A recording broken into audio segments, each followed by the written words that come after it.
children. Eldest is finished ready and have job ready. Then the second one is still studying, and then the third one is starting to go university now and taking nurse. Wow. Then you have working hard. How to save money, leh? Huh? How to save money if you support your family? yeah, your husband eh? I don't have a husband. Go to another house. How come you let your husband find another house? Yeah. He's like that, ma. Cannot be one only, ma. Cannot be one only. Then how about you? Do you have any boyfriend right now? Thanks God, unfortunately, no. Oh no, mawawatch to ni someone. I'm host available. I'm looking for someone. You're looking for someone to marry you in the future? Yes. Oh, okay, you must see there's something that calling for them. Okay. Hello, Singapore. Who are willing to marry me or accept me or make me girlfriend? maybe taga California makapanood nito. O malay mo. Hoy, ano yan?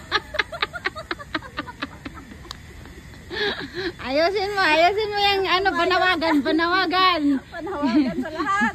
Labol ako. Sino may gusto?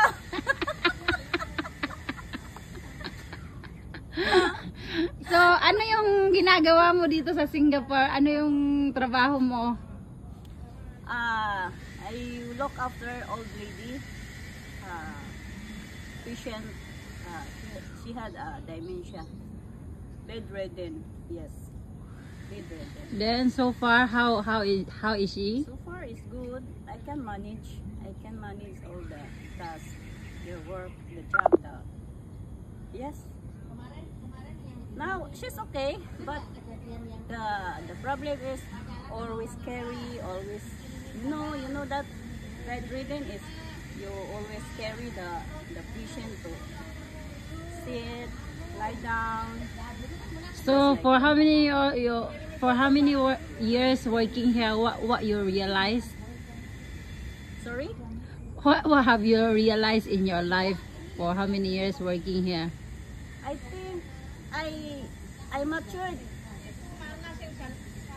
40 going to 50 years old. I'm 50 already. Somebody is calling you.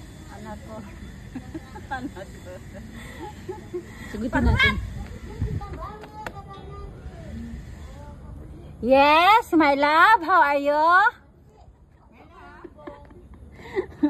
Kumusta ka diha? Ikaw anak. Estudyante ni.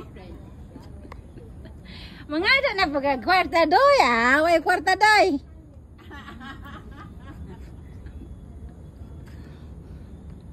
Uy, to be continued. Atang interview. Wa pa nahaman atang interview. Somebody's calling me, yeah. My son calling me, ask money to send. Oy, ang imuhang bangko na bankrupt na si Pangadyo. Samog de. Ngano wala kay kwarta? Itlog. Ha? Ang sagi palit ko nun na jog itlog.